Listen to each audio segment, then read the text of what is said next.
I would like to call to order the Winthrop Public School Committee. On Monday, June 17th, 2024, this meeting is being held in the Harvey Hearing Room, Town Hall. It is being televised live on WCAT. May I have the roll call, please? Ms. Leonard?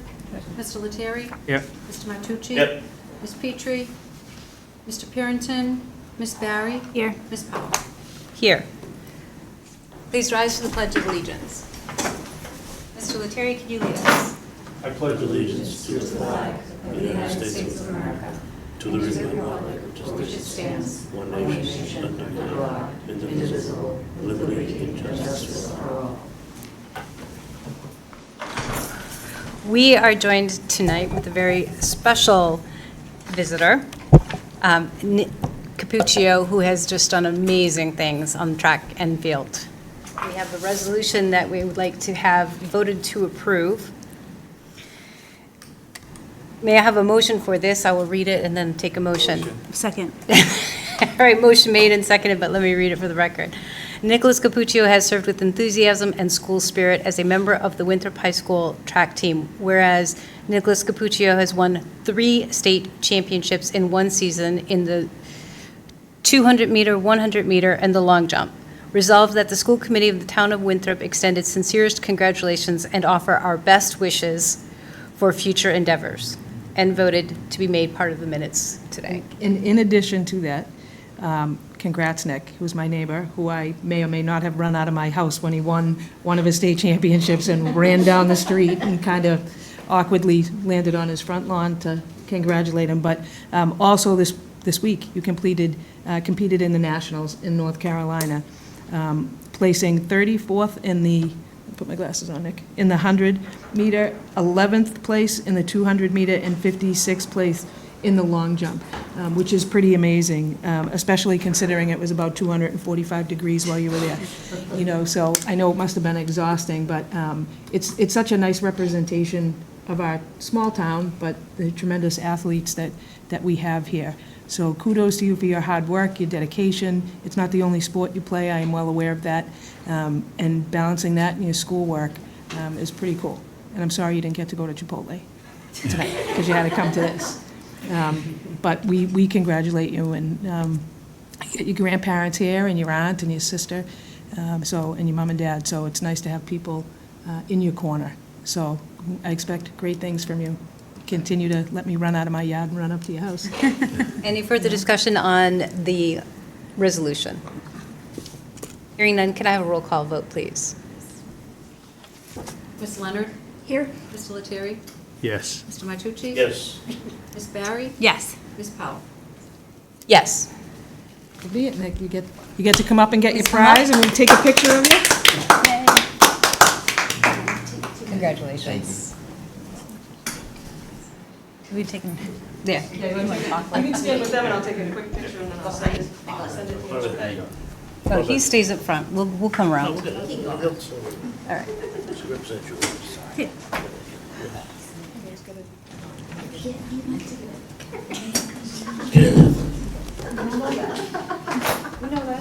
This isn't awkward, huh?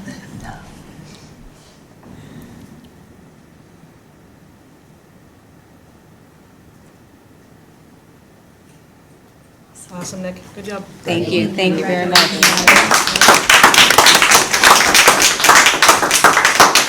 So I know he does not have homework, but I'm sure there's someplace else that you would like to be. So you guys are second to go out if you'd like to. Thank you all so much. Welcome to stay. Thanks. Thank you so much. Thank you. Thank you. Thank you.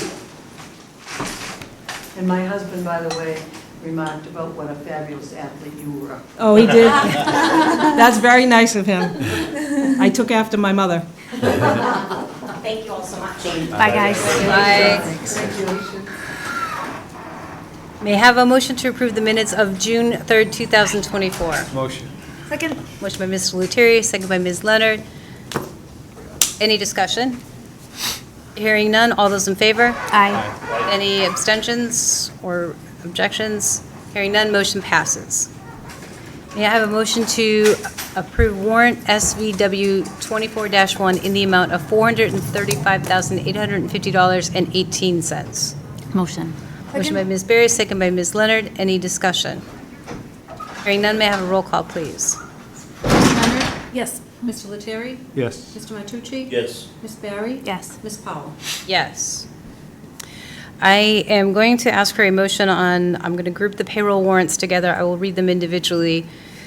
This is to cover us for the summer moving forward, so this is why there's an unusually large number. May I have a motion to approve payroll warrants, SPW 24-25, in the amount of $990,356.11. SPW 24-26 in the amount of $271,983.60. SPW 24-26A in the amount of $680,097.23. SPW 24-26B in the amount of $694,707.73. SPW 24-26C in the amount of $665,152.73. SPW 24-26D in the amount of $665,152.73, and SPW 24-26E in the amount of $680,756.77. Motion. Motion by Ms. Berry, Second? second by Ms. Leonard. Any discussion? Hearing none, may I have a roll call vote, please? Yes. Ms. Leonard? Yes. Mr. Lettieri? Abstain. Mr. Matucci? Abstain. Ms. Barry? Yes. Ms. Powell? Yes.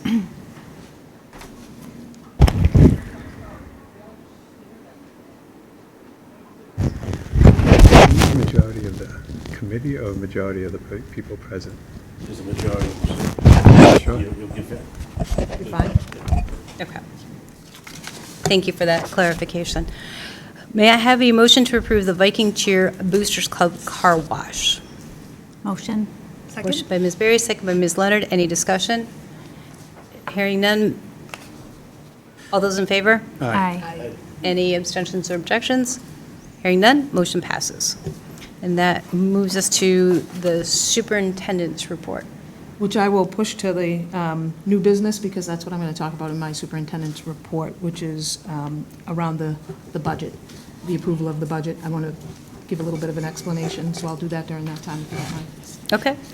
And we have a number of resignations. We do. So we had a number of resignations this year so far. Nancy Banfield was a physical therapist for us. Courtney Kramer was an occupational therapist for us. Mary Fitzgerald, a special education teacher at the Gorman Fort Banks. Colleen Irvine, an English teacher at Winthrop High School. Mary Sacco, a grade 1 teacher at the GFB. Beatrice Bruno, a Spanish and Italian teacher at WHS. Kim Maniscalco, a kindergarten teacher at GFB, and Brian Bro, a grade 8 science teacher at the high school. We have no retirements to report, and for postings, the Winthrop Middle School 24-25 stipended positions have been posted, and that's for special education, the stipends for the beginning of the school year. Also, a special education liaison, I think that's wrong, I think that is, it is a, I'll jump back to that one in a minute. An early childhood classroom teacher at the Gorman, so these are from some of the resignations. Early child classroom teacher, again, at the Gorman, and stipended positions for the beginning of the school year for the Arthur T. Cummings School, an assistant principal for the Winthrop Middle School, and a science teacher for the Winthrop Middle School. I don't believe we put in the resignation for the assistant principal for Justine Franzese. So Justine's been with us for 8 years. She's an incredible assistant principal. They are a very strong leadership team with Mark DeGregorio, Brian Curley, and Justine. Justine is moving on to, I believe it is Malden Public Schools, and Malden Public Schools' salary is significantly higher in terms of assistant principals, as are many of the other schools in the surrounding areas for administrative positions. So sometimes it's hard to compete. Justine had a hard time making this decision. She is close to retirement, And so for her, it makes financial sense in the last couple of years of her career, to go to a district that she's going to make it's a significant jump. So, and she, expressed the turmoil she went through because she loves the kids here and she really loves working with that team. So Mr. Curley he's already started putting together a group at his school so that they can put together an interview committee and start to work on finding somebody, that fits their leadership style. And, we're not sure if we have an internal candidate yet. We may. So more to come on that as we get closer. And we have no leaves of absence. And that brings us for a vote to approve the FY25 school budget. I know you have more explanation on that, but to open the discussion. I do. May I have a motion to approve the budget as presented? Motion. Motion by Mr. Martucci, Second? second by Ms. Leonard. And with that, I will open Yes. the floor to discussion, and if you would like to Sure. start with an explanation. Sure. So, as you know, we put forth both a needs budget and a level service budget. The school committee voted to put forth the needs-based budget. And then we go through the process of working with the town and the finance commission to talk to them about the realities of the budget as a whole for the community of Winthrop.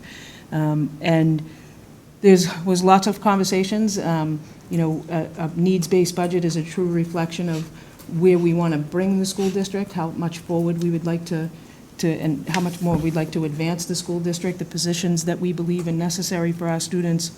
And the level service budget is a budget that gives us everything that we have this year in place and keeps that in place, but there's nothing new added at all.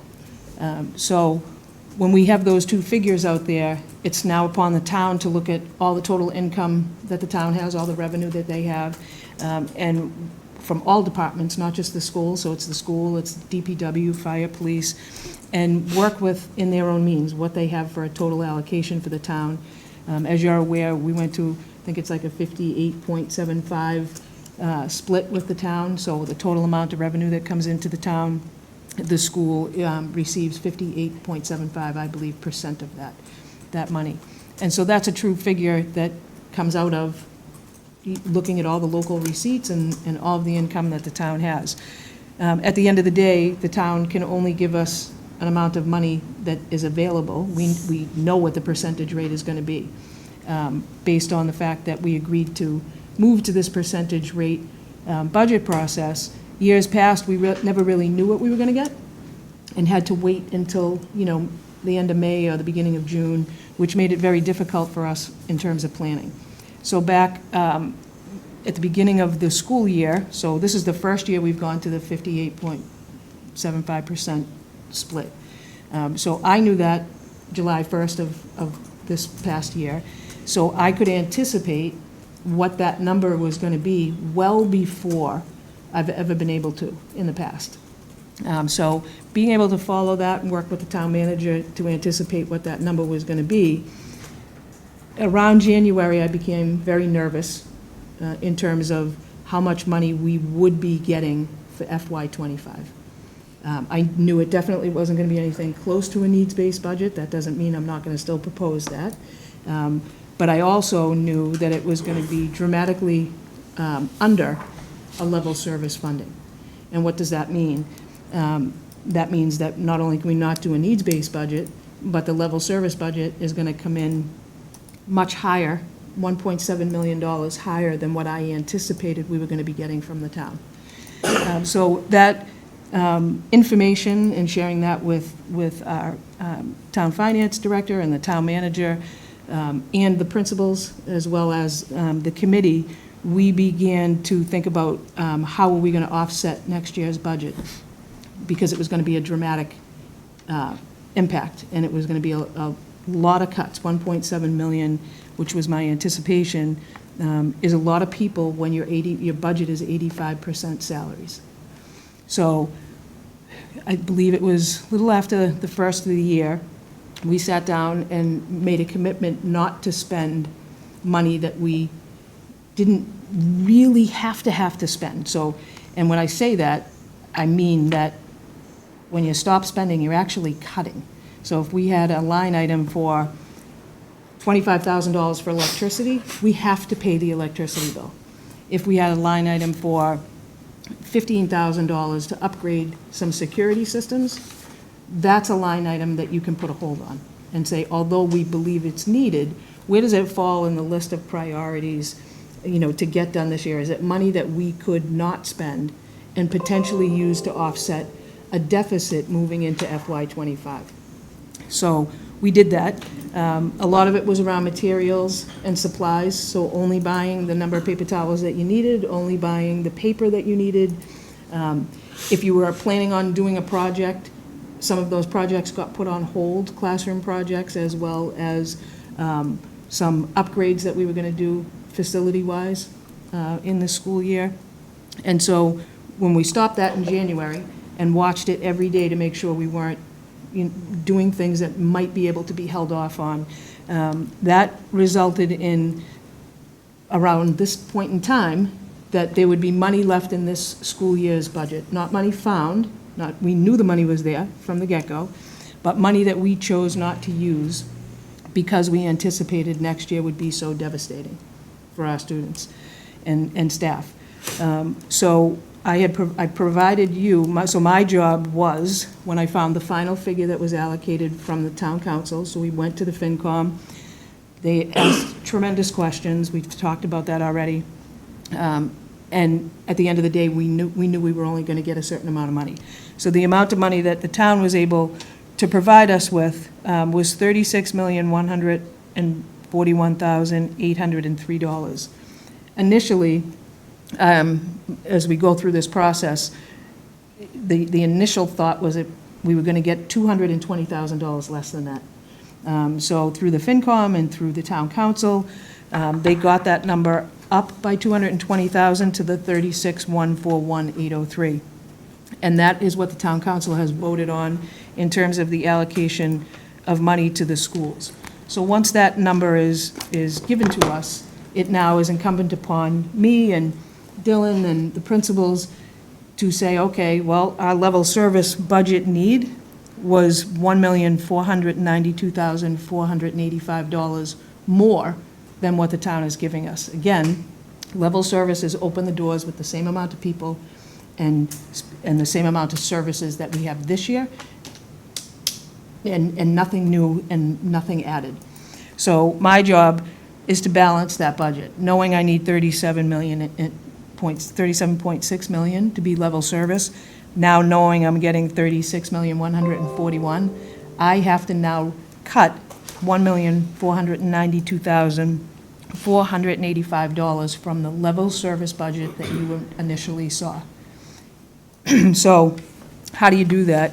Again, I talked about us not spending money that we needed and wanted to spend this year, but wanting to not have such a devastating hit to FY '25. So in front of you, you will see by school the line items in the budget, and I'll provide you at our next meeting with a clean copy once you vote this, of a budget that is $36,141,803. But what you're going to see is you can match it up to the level service budget that we presented when we presented both the level service and the needs-based budget. I went line item by line item to show you what I cut. And cutting, why did I cut it? I cut it, one, because we had to, because we can't have a budget that is larger than the town's allocation. How did I cut it? We've talked about not spending some of the money in this year's budget to save ourselves for next year. I have to go into the budget, the level service budget, and actually remove that to get us down to the town's allocation. So I went line item by line item, and anything that I could prepay with any funds that were available this year, not money that we found, but money that we didn't use on purpose to save ourselves from devastation for next year. So I'll just give you the totals, but you can take your time and ask questions about this tonight or whenever you would like. At the Gorman Fort Bank School, we prepaid $214,000 worth of materials and supplies, which means The FY '25 level service budget for the Fort Banks was cut by 207. But these are not necessarily cuts, you're prepaying them. So I hear you're So- cutting it out of the 24-25 budget, but Correct. you're not cutting the service. Not cutting the service, so we're prepaying it, so you'll still get your art supplies, you'll still Yeah. get your phys ed supplies, but you're not gonna see that amount of money in the FY '25 budget.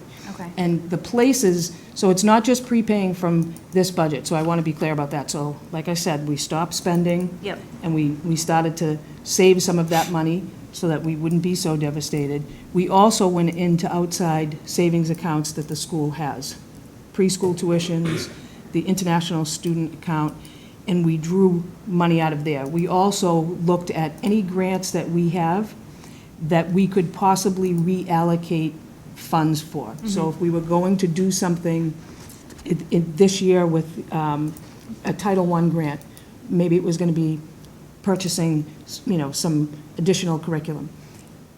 We used line items from there as well. So the total amount that you see, the 1.4 million, came from money that we saved in this school year's budget on purpose, money that we took from outside accounts, draining those outside accounts down to almost nothing. And that's our typical contingency if we need a place to go because something happens in the school, a boiler goes, a student moves in from a collaborative school. We have these outside accounts that are our contingency lines so that we can utilize those. We are now, to cover this deficit in FY '25, draining those outside accounts. So remember that when I get to the end. So, so I talked about the Fort, 214,000 in prepayments, $207,214. The Cummings School, $150,252. The Winthrop Middle School, $48,054. The Winthrop High School, $71,550. And then district-wide, things that are not attached directly to an individual school, $308,713. And just to give you an idea of what some of those things are, homeless transportation, we had in the line item, I believe in the level service budget, it was $20,000 for that. We also have a revolving account, which is a savings account, that had $19,121 in it. I drained that down to zero and it's not really prepaying. We'll be charging any homeless transportation and flattening that line out come the beginning of the year. Special education tuitions. So we have money that comes through Circuit Breaker, our Circuit Breaker account, which is a reimbursement account for services provided this year or last year. They put money, reimburse you a certain amount, which could take 4 hours to explain, but we will be draining that down to zero. And I think it's important to also note that the way Circuit Breaker works is it's a reimbursement, so money comes in during the school year, and it goes into an account. And that account, it should stay there unless there's an emergency during the school year. So that way, when you get to your budgeting in April or May of the next year, whatever you have left in that savings, we traditionally offset the tuitions in the next school year by moving that money over. That's how it's supposed to work, according to the Department of Revenue. When I got here, it wasn't working that way. It took 5 years to reverse it, and that's the way it's been working. We are now going to go back to using the money that's coming in for reimbursement in the year that it's coming in, which means at the end of FY '25, there will be no money in that account to allocate towards FY '26. So if you can kind of feel the devastation building, that all of the outside accounts that were our contingency accounts are now getting drained down. And then staffing, two things I think that are important, and I drill this into people's heads all the time. If somebody retires and we don't replace a retirement, that is a cut. That is a cut. I talk about it yearly if we do it. This is the first year in the 7 that I've been here that we will not be replacing 2 positions in which people left. One person left for a retirement, and another person resigned from their position. And so we're going back to having 7 teachers per grade level, kindergarten through 5th grade. So right now, this current school year, we have 8 teachers in the 1st grade, 8 teachers in the 2nd grade. Every other grade has 7 teachers in K to 5. Next year, we can't pay those people, so we're going back to 7 and 7. The numbers in the classroom are going to go up, but still at a reasonable 21 and 23 in each grade. Now, hopefully, we don't have a lot of people move in. If we do, then, you know, in the first and second grade, then those numbers will go up, but we'll work with the principal to see how we can manage those. Sorry, Jen, excuse me. Yes. Could you just explain the difference between not replacing a resignation as to a layoff? Yes, so if these two positions, if somebody didn't resign or retire in the elementary grade, we were going to have to lay off or do a reduction in force, which is a layoff. Fortunately, we had some people and we had some movement. If you have to do a reduction in force or a layoff, the impact of that is you have to, first of all, devastate somebody by giving them a layoff notice. And secondly, you have to pay the unemployment for those people. So it's sort of a double hit. So in this case, we're not paying additional unemployment because the people themselves resigned. However, we're also not replacing them. And I think people forget when you don't replace things. I was going back and looking at each year, we have had to not put things back in. And because we are typically not level funded, we're usually a couple of $100,000 under level funding. We have not been in 7 years $1.4 million under a level funded budget. And that's just the state of the community, and we understand that. But our job is to have a budget that is in line with what we've been given for an allocation.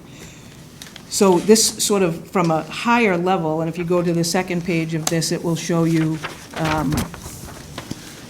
the additional things I have to do to get that 1.492, because that first page comes out to about 979,000 worth of cuts. The second page, so it says other potential, but it's the rest of the direction to get from the 979,000 to the 1.4. Lunch monitors, we have lunch monitors at the Gorman Fort Banks and at the Arthur T. Cummings. Gorman Fort Banks is each of them are about $20,000 apiece in terms of what it costs. We have the school lunch revolving account, which can only fund things that are directly related to school lunch. That's not my rule, that's the state's rule, and they audit you, and you'll be penalized if you spend it differently. So those folks that do that work are directly related to school lunch. If we didn't have them in the lunchroom, the kids could not function. So I've taken their salaries out of the budget as a cut, and we'll flip it over to the revolving account and have the revolving account fund it. The people will still be there, but it's being funded by that revolving account. And then the last thing is, I talked to you about the use of circuit breaker money as it comes in. So we'll receive, we traditionally receive about $575,000 to $600,000 in circuit breaker reimbursement over the course of a year. So the first payment will come in September, and that's reimbursing us for kids that we had out of district this year. That's the money I talked about that's supposed to sit in a bank account until April or July, so you can use it to offset that following year's budget. We're going to be using that to pay tuitions. So that circuit breaker account will be zeroed out for the first time in a few years. So I think it's really important for people to understand how we get to that balancing of the budget, because again, you can't open the school year with a budget and bills that are higher than the allocation that you have been given. So I felt like it was important to really kind of outline that for you so you could see how we did it, and that it's a one-time opportunity, because there will be no ability to not pay the bills and stop buying things next school year. We just won't be able to do that, because we're about as thin as we get. And I talked with the town council at the last town council meeting, or maybe the one before, that this budget is so tight that if there is anything that happens, from a boiler to, additional staffing needed for a student, or transportation costs skyrocket, or our healthcare, more people take family care, then we anticipate that I was very clear with the town council that it would be my intent to go back to the town council and ask the town council for a supplemental budget if we find ourselves in a bind. It's the one thing superintendents pride themselves on not having to do if you're a good budget manager. I think, in 7 years, we haven't had to do that. I want to be out front, and I want it to be publicly known. It is not my intent to do that, but this budget is so tight that I have a fear that that's going to become a reality, and I will not sit back and wait until May or June for that. As soon as I anticipate that we're going to run out of money before the end of the school year, I certainly will bring that to the committee first, and then we can make a decision to bring it to the town council if need be. So I know that's a lot. Discussion. Jen? Thank you, Lisa. I think, we never should, I believe, compare ourselves to other towns, and, we're Winthrop, we take care of ourselves. But I think in this situation, it's important to realize that this is not like a one-off. We're not an albatross, that we're the only ones having these issues. And I'm wondering my first question is, I'm wondering if you've talked with other superintendents or to see what kind of position other cities and towns are in. I have, and, I don't want to try to paint an ugly picture pretty, but there are the majority of schools, and if you watch the news, you'll see it. I try not to watch the news, but every once in a while I catch a clip. Most schools are going for overrides now for FY '25.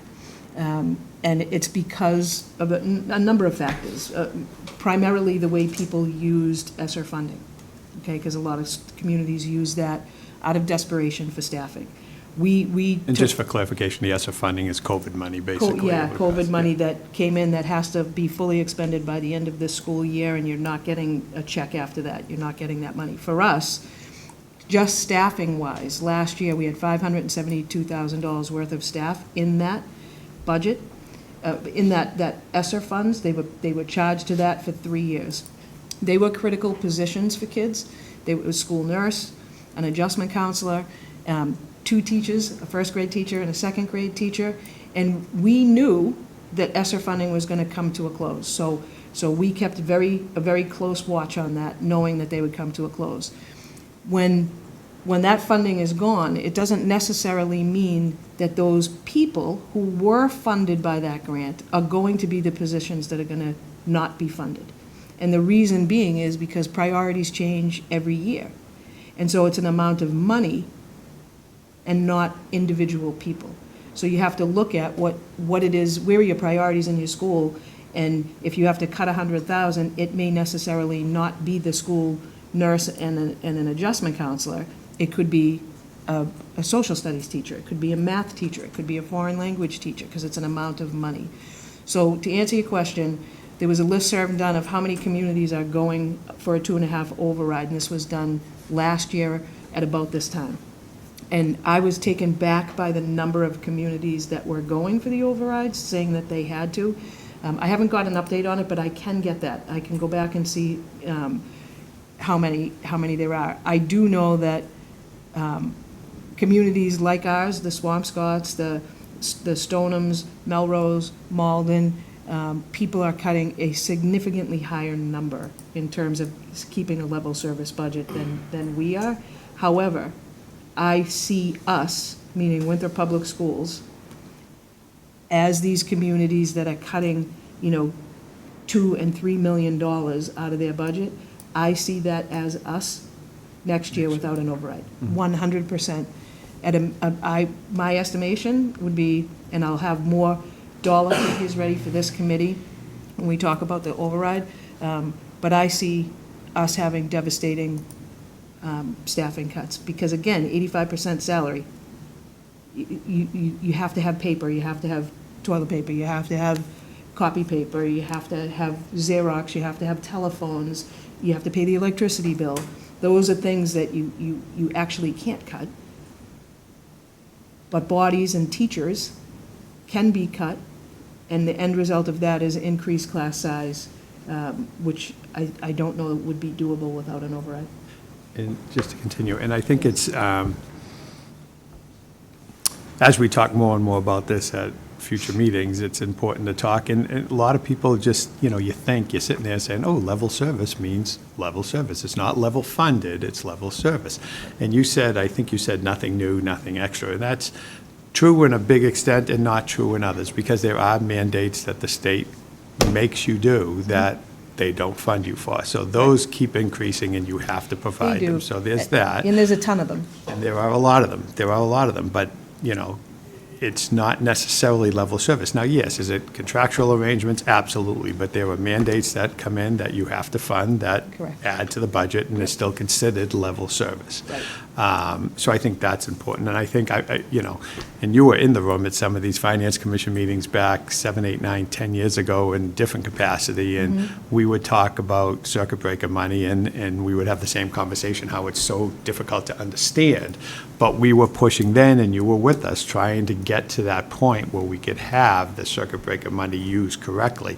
And it wasn't, and now it is, Now it is. over the last few years, and it's so important, and it's such a huge step backwards to have to do this, but, I've uncovered every rock and looked at every single savings account we have, every grant we have, every line item that we have. And Dylan can tell you, I sit at that computer and for endless hours trying, and I don't want to cut anything, because there's not one thing that I believe can be cut at all. Prepaying, basically, we cut this year. So that 1.4 million that we've prepaid was an FY '24 cut, because we didn't do the things that we intended to do with that money this year, knowing that we were going to be in trouble for next year. And so you're sort of kicking the can down the road. Is it buying us another year? It is, but I think we need to have the time, and we'll talk about this in a minute, to properly educate the community to understand where we're going, and that this is not going to be, oh, they're always saying they're going to cut and they don't. No, we do. We cut every year. What happens is people don't pay attention, and they don't come to school committee meetings, and they don't ask questions, or they don't attend meetings. So when I come out to the school committee and say, last year, we had to cut, I think it was $620,000 to be at a level service, and I communicated what we cut. People don't tend to remember that. I remember it because I keep spreadsheets, as you know, my obsession, but, so I continue to remember the things that we've cut each year, and I'm happy to share those with people at any time.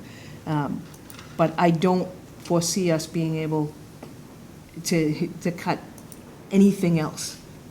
I think we're at the end of the road, because there are no places for me to go and say, well, we'll prepay this. Prepay it with what? There's no money left in the outside account, which is, you're supposed to have a contingency account. For accidents happen, unanticipated costs happen, unfunded mandates come to us on a Tuesday from the Department of Education with nothing to back the mandate that we have to do and that we are held accountable for. So, more to come on that, but I do think if we take the time to properly educate the community, then the community will make the decision about what size class they want their students in, and, whether or not they want to have their students participate in extracurricular activities, or have music, or have band, or have computers, because that's where we'll be going. And we'll be able to share more on that as we get deeper into the override conversation. Any further discussion?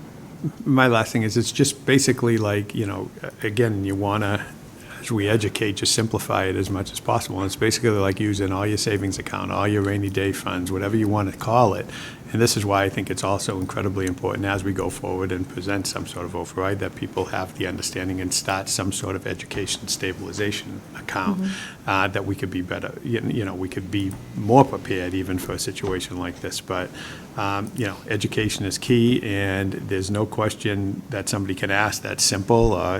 People don't understand this stuff. They don't see it. They just see $36 million and say, oh my God, that's a lot of money. But you know, you gotta live the budget, you gotta look at the budget and look at every line. I'm super and happy understand. to sit anyone down Yeah, and share it with them, only because I have spent, along with Dylan, an inordinate amount of time strategizing and trying everything I have in me to make sure we are squeezing out every dime we can. It's a lot to understand, but it's not hard to understand if you sit and listen and you ask questions and you get answers to those questions. So anyone out there in the public world that would like to spend some time with me, I am happy to go over this, and we'll be providing more as we go forward with the override to make sure people have the information that they need. So that was a lot. Any other discussion on this? Lisa, I want to thank you and commend you for the incredible detailed work on this. I see line items as low as $100 all the way up to, yeah, 50, you know, Yeah, so there's a you $50 definitely one. have drilled down, and the easier route would have been to just cut large items out of the budget, but it's clear that you took a lot of care to make sure that this was, I mean, transparency is key. So if I could, like you said, I could go in and lop off the tuition line by $500,000. I don't want to do fake cuts. I need people to see the reality of what the cut is. And again, these services will be in place for the students, but the budget itself will have a line item of 0, which means next year, the budget increases that much more, right, which is why I need more time to work on the total figure for an override projection. understood. And with that, if there's no further discussion, may I have a roll call vote, please? Yes, Ms. Leonard? Yes. Mr. Lettieri? Yes. Mr. Matucci? Yes. Ms. Barry? Yes. Ms. Powell? Yes. Well, I'll have an updated budget reflecting these changes for you for the next meeting, so it'll be the level service budget, removing these items, and I'll have that for you, so you can see how it balances as a full document. Very good, thank you. And with the budget, with the discussion of this year's budget done, that brings us to upcoming budgets and a vote to override, or putting out an override request to the town. We do not have specific numbers at this point. That's still being done.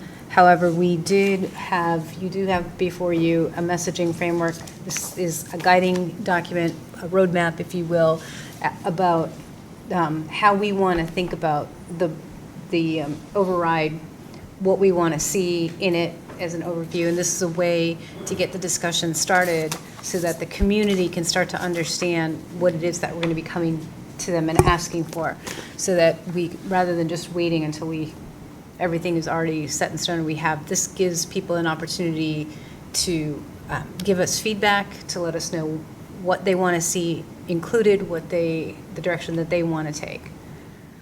So if someone would put a motion on the table to adopt this, we can start the discussion off. I'll make the motion.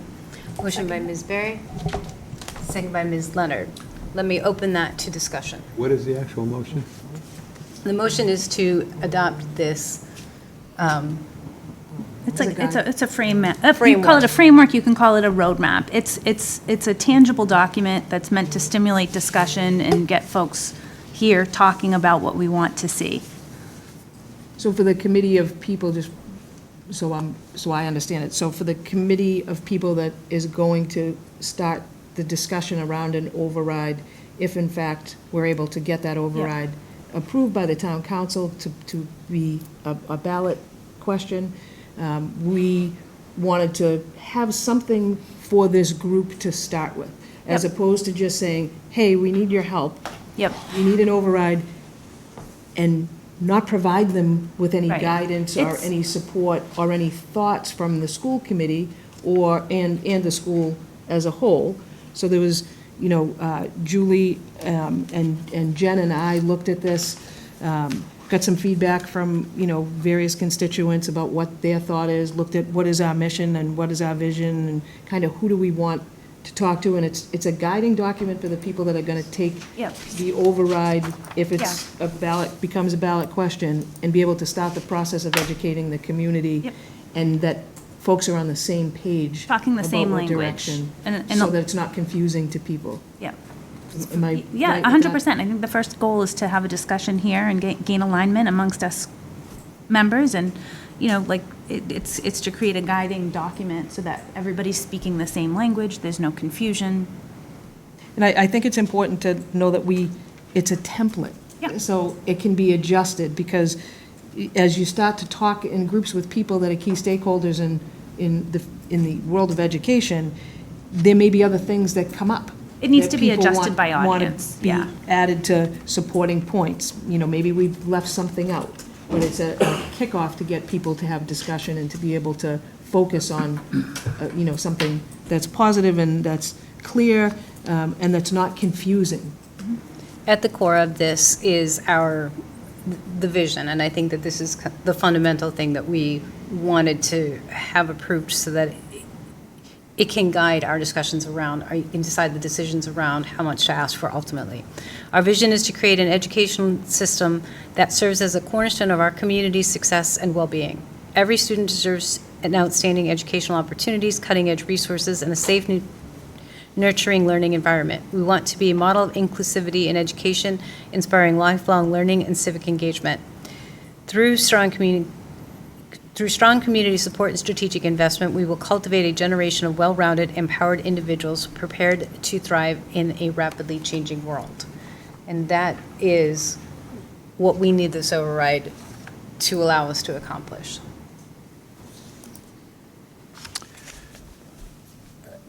I just don't see a need to vote on this because, you know, like you have budget ramifications, level service override option 1, override option 2.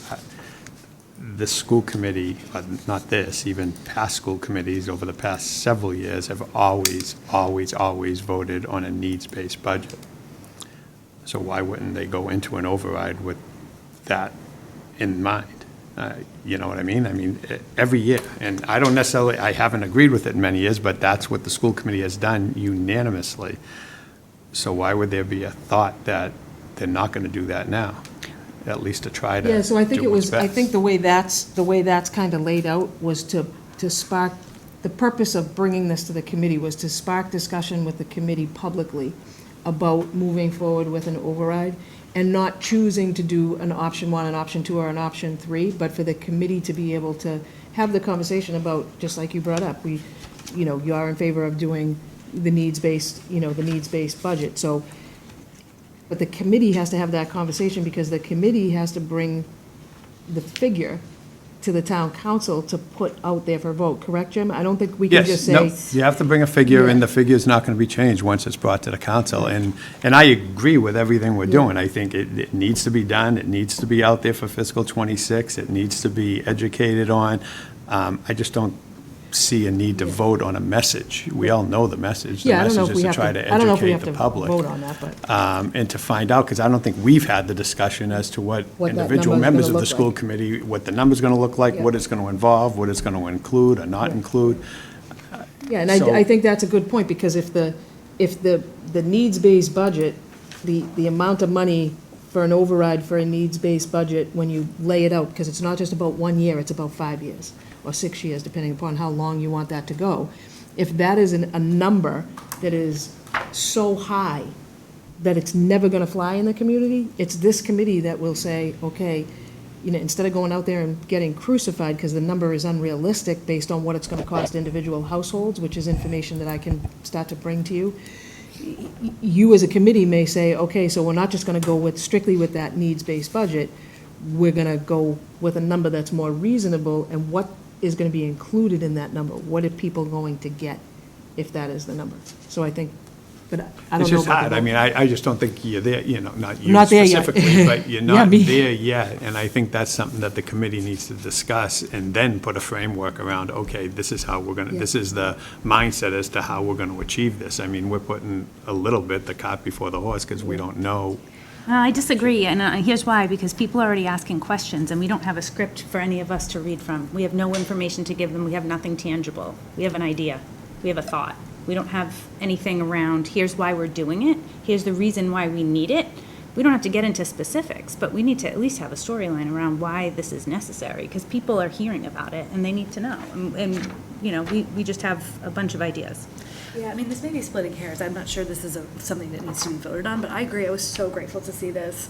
Thank you so much for putting this together. And I guess I have a couple like logistical questions, and then I have some procedural questions. One is. I might not be able to answer them, but I'll try. No. This is pretty simple. When we vote on an override, and let's say we ask for a $3 million override, do people see, like, does your average property owner see that in just their next year's tax bill, or is it spread out? Not until, right, Jim? If Not we until ask the for an event. override, now, if we were to vote on an override, the council approved, we would have voted in November. Yeah. And it passed, we would be specific as we educate people to let them know that this would start the fiscal year of '26. So it would be in your first quarter of fiscal '26. So it would be July 1st of '26. In that assessment, that's when you would see the increase. So you wouldn't see it November 2nd, or, if the vote was November 1st. You wouldn't see it in December, January, February, March. You would see it in your first quarter tax bill for fiscal '26. And you would see that increase then for the fiscal year, that increase? Yes, if it's an increase, for easy math, if it's a $400 increase, you would see a $100 increase in each quarterly payment. Okay, and then it sort of reverts to normal, right? So you No, essentially. what do you mean It's reverts forever. to normal? Oh, it's not a forever. debt exclusion. Like, Yeah. if you were building a school, you're paying for that increase Till you pay until it the off. school's paid for, then it comes Okay. off the tax roll. An override is in perpetuity, it's on your taxes. Hundreds. Okay, got it. That's very helpful. And those are the things that we need, again, putting together something like this so we're all on the same page, that's going to be part of what we need to educate the community on. You know what I mean?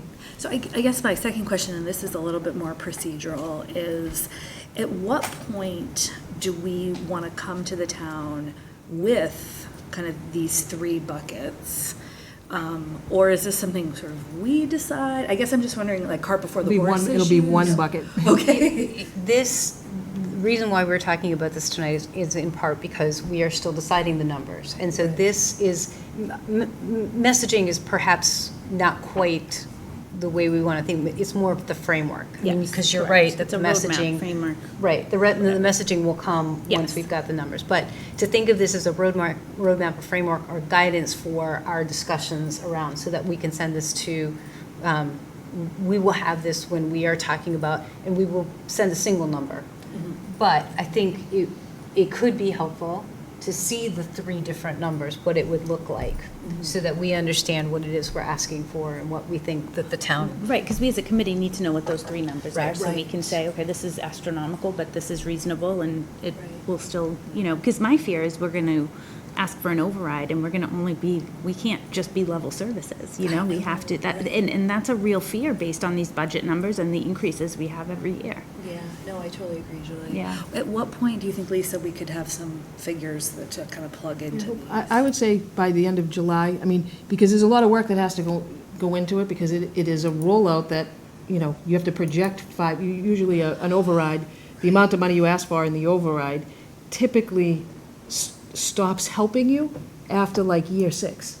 So you have to predict the total amount of money that you're gonna get, and then you have to go in and say, prior to doing that, how much is it gonna cost us down the line?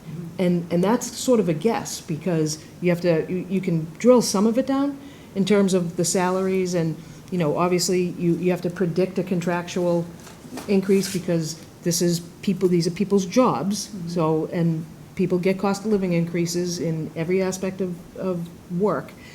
So we know that's going to happen, so we can anticipate that. What I can't anticipate is people moving lanes. What I can't anticipate is, healthcare, crazy healthcare insurance. It could go way down in a year. So you have to sort of forecast that. And again, with the 85% salaries, I have to forecast it based on the current employees that are here. And you just saw how many people resigned. So that's, again, going to be just an estimate and a guess. So I have to put some of those numbers together with Dylan, so that we can then say, okay, this is what it would look like over a 5 or 6 year period, and this is the total amount of money we would need not to explode in year 3, because you want it to last. There are many towns that go for overrides every 6 or 7 years. We have not gone for an override in 15 years. Thankfully, we have not had to. Jen? Yes. So I do agree with Jim, kind of about do we have to vote on this? Although I do feel that we should. Because hopefully as people come forward and want to help with this, because we can't do this on our own, we need to be able to hand them something. Yes. To show them this is what we, because like, the purpose, as Lisa just said, is we haven't had to do this in a long time. So the people that are gonna come forward have no idea how to do this. They don't know what to do. So we can't just say, we're gonna have a 2.5 override, go out there and tell everybody. You're gonna- You have to hand them something and say, this is the framework. This is the way we think it should go. You can't, you have to explain to them that the numbers that are in there are not concrete. They're not solid numbers. That could change. But the messaging and the way to go about it needs to be explained to people because they don't know. You know, they don't know how to do it. So we need to make sure that they have the tools, because like I said, we can't do it, if we, it's not gonna pass. Right. We need to have the community, the parents, the citizens, different groups coming in and saying, this is the way, this is what we need, this is what we need to do. Yep. Here it is, the school committee approved this, or it accepted this as a document, and we gotta go to work. And I can't agree more with what Julie said at the beginning. I think there's a passion, she knows there's a need, and this is a template, but I just get concerned, I don't want to, the big thing is education. When you talk to people, people want numbers. People want to say, okay, how much is it going to affect me? How much is it? What's it for? Blah, blah, blah. And this is more, I think, I don't want to build a map before we know where the destination is. And I think it's important, incredibly important, that we, as a school committee, are incredibly educated on this too. So, like Julie said, you're going to get questions. You have to have answers, and they have to be consistent answers, and they have to be articulate answers and good answers. But the answers are going to want to, people are going to want to hear answers about numbers, and we're not ready to give numbers yet. Right, And hopefully we're going to be ready, hopefully before the end of July, because then there's a timing issue with this too. Because Okay. if we're looking at November, if there's an election in whatever, November 4th, we have to have a ballot question 45 days prior to that, which is the middle of September, and then it's just education. So you want to give by the time it gets to the council meets, I think, the 2nd and 16th in July. If it goes after that, now we're into August. Now we have 6 weeks to try to educate people on So, may I? Whatever it is. I just think, and I totally hear you on that, like, we're creating a framework without the numbers to plug in, but I think we know what the numbers are gonna be around, and I think the final numbers are gonna be like a plug and play. I think we can create the framework around it, because we have to be ready to hit the ground running. We're gonna run out of time, we don't have time, and like I said, we have people 100%. asking now, so I think to the extent that we can accept this as a working document and a framework that we're gonna continue to refine and work on, that way when we have the numbers in July, we plug them in and we go, we hit the ground running, because my fear is like, we get to get our ducks in a row now and then plug in the numbers when we have them. Especially if there's people willing to step forward now. We have people that are willing Step forward to, now. We don't want to yeah. lose those people, and we need to have something to show them. So Yeah. could the committee vote to accept the development of the framework as a working document. as a working document? Yeah. Yep. I don't know. I'm not sure how that, I think this is also important to say, I again, agree with Julie, we don't want to get behind on time, but I think this could require special meetings for school committee. I don't think this is something that we just, okay, let's wait another 2 or 3 weeks or whatever the next meeting is, we'll think about. This is incredibly time sensitive, it's important, and people need to understand. They're going to be seeing results from other communities and what they're doing for fiscal '25, forget about '26, and those results are going to be coming out relatively soon. But I think time is incredibly important, and I think it requires more work of us than is normally done in the summer to make sure this gets done in a timely manner, but.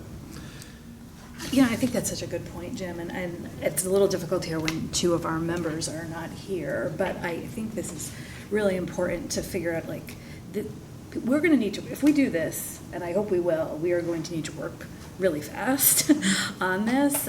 So, these questions about sort of, when do we start having community meetings?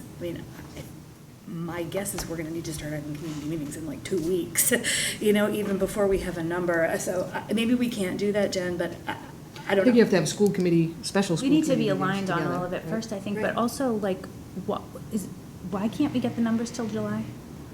We can have them before then. It's a lot of number crunching, but we can have them. I can have them for you so that you can be ready to have a number to go to the town council for the July 16th meeting. I think that would be reasonable, Jim, yes? Yeah, no, that would be great. That would be great. But- And I'm not saying I won't take the work on, but In fairness. Is it, it's also, I didn't realize it's well, all it'll on be you. Dylan, myself, and. Yeah, and in fairness, this work is being done, it's not like it's just been pushed Oh, no. off. No. So I don't want anybody to feel And like this is, we're rushing to the end. This is the timing that we expected, based on the budget, based on what we needed to finish. We couldn't really dig into what numbers we're going to be needing until we finished off Sure. the budget for this year. So this work is being done, and these discussions are happening, so it's not like, I don't want anybody to feel like we're just exploding it on them, which is part of the reason why we wanted to do this tonight, so that we could start, so that we can have those discussions. I don't think that we need to have public meetings until we have numbers, but we at least will have people who are going to start asking questions and start looking into this and start deciding if they want to support and volunteer for this. But if there are community members, whether they're parents or citizens, that want to step forward and help and get involved, maybe even take charge, if there's a few people that want to do that, they can have meetings. Yes. It's not a school committee. Yes. Right. We can go, Yes. but that's not a school committee. That's not an officially announced, posted meeting. We can Right, go to right. those meetings. But this gives some sense of where of the direction that we're going to So that take. would be this is what they would have. Yes. Some version of that. You give them maybe two, the 2 Yeah. pages and, But it wouldn't have to be, so like we said, one of the special meeting, a special school committee meeting to have these meetings. We don't have to have that. Right. No, I think that there is we need an appetite, right? Obviously, the transcript has actually been covering this, I think, in good detail. And if you've been reading the transcript, for the past 2 months, you know that the school committee is sort of about to, push for an override. Yeah. I guess I wonder if it's as simple as taking a vote that we are in the planning process to go to the town council. Like, can we just say that? I don't know that you need to vote, I don't know that you need to I'm vote. not saying we need I to think vote your- on the it because it public needs to be meeting voted is on. I'm saying, important. can we vote on something so we have something to I think we publicize? should vote on this right here. We should Vote to, if you want to, accept the working. if you want to document. modify it to say, I'd like- accept it as a working document. Okay, I'd like to make a motion to accept the, Frameworks is the roadmap for the Prop 2.5 override as a working document. And then you need to second that. Second, I will second that. Okay, second that. Further discussion. I guess I'm just wondering sort of like a working plan for us, kind of, so our next meeting will be in 2 weeks, Yep. right? Do we think we'll have numbers at that point? And I don't want to pressure you. I Yeah, know no, this is no, we really will. complicated I will and a come, ton I of will, work. I will work with, so Sarah, who's the CFO on the town side, she's part-time, but we have an override calculator. I just need to make sure that the numbers that we're giving her to put in that override calculator. So this year's level service budget is 6.7% higher than this current, last year's school budget, this year's school budget for another couple of weeks. So when you do the override calculator, you have to factor in what your percentage rate is going up every year. Yep. So there's all these different figures that have to be put in. So I will, and work with Dylan and Sarah to make sure that we have something for the next school committee meeting so that it can then be asked to go to the town council. Okay. As, I don't think we should wait any longer than presenting it to, asking the town council to vote on it or review it by the July 16th meeting, if we can. Yeah, because then at that meeting, if we have some numbers, we can take a look at them and see where they might fit in these different buckets and then come to a consensus as a committee. In the meantime, if anybody wants to get involved now, we vote tonight to accept that as a working document, give them that. So they can have something in their hand to look at and say, okay, I have some type of an idea of what's going on. What are our meetings in July? I think it's July 8th and July 22nd. Those are the 2 July meetings. Do we get a list yet, for this next year? Do we get a meeting list for next year? Oh, a new one? I did, I can I send. think we can have one resend through it. the end of the Do we year. have one? I did send No, it. I don't think I we did. did. You did. For next year? Oh, Yeah, I don't well, think I I think saw it was in the packet. I think it was in a packet. I can send it. Yeah, well, someone just send another one, Definitely. please. Thank you. Jen? Yes. So if the meeting's, so it's not July 1st, July 8th is what you're July saying? Okay, so for you to get it, something to the council, you would have to vote at that meeting on the 8th. Yeah. So I think it would be important if the budget subcommittee could have a detail, because there could be a lot done in the budget subcommittee, to bring it to the full committee with more details instead of, going over what somebody might want and it might not want, and it might want to add to it or not add to it. So I still think if that first timeline works for Lisa and Dylan, that gives the subcommittee an opportunity to meet, before the 8th, either the day of the 8th or something before the Do 8th. that. Okay. Any other discussion? Hearing none, can I have a roll call, please? Ms. Leonard? Yes. Mr. Lettieri? Yes. Mr. Matucci? Yes. Ms. Barry? Yes. Ms. Powell? Yes. May I have a motion to dispose, for the disposal of textbooks? These are textbooks that we need to declare as surplus, and they would be turned over to the town to be disposed of. So Laurie asked me to just tell you that these are very old textbooks that we're trying to get rid of hoarding problems. Hoard money, but I can't hoard books. So, trying to get rid of those, so we have more space, and the fire department will be very pleased with us, because we have boxes upon boxes of books, and Laurie has reached out to see if anybody is interested in them. They're so old, no one's interested, but it's always nice to ask. So we would like to dispose of them. May I have a motion? Motion. Motion by Ms. Berry, second. Sorry, second. Second by Ms. Leonard. Any discussion from the committee? Hearing none, all those in favor? Aye. Any abstentions or opposition? Hearing none, motion passes. Public relations. Just a couple of things. Parent Information Center, we've opened it up for the summer, and it's posted everywhere. It's on the website. We have a couple of alternating schedules. Some days we're there 8 to 2. There are other times we're there 12:30 to 6:30 p.m. to accommodate people that need to get there later in the day. So there's a July schedule and an August schedule. And then the only other thing, I just threw in, every once in a while you get a nice email from a parent.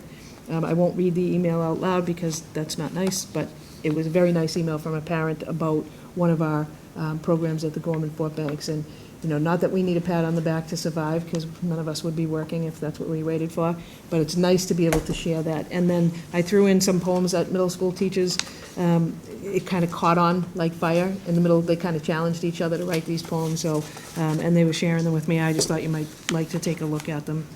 So I put those in your packet. And the only other thing I did have was the congrats to Nick Capuccio, but we already did that. Very good. La Siesta, Gorman Fort Banks. Did I miss that? Oh, that's an old one. Never mind. Just want to go to La Siesta again. All right, with that, may I have a motion to adjourn? Motion. Motion by Ms. Berry, second by Ms. Leonard. All those in favor? Any opposed? Hearing none, we are adjourned.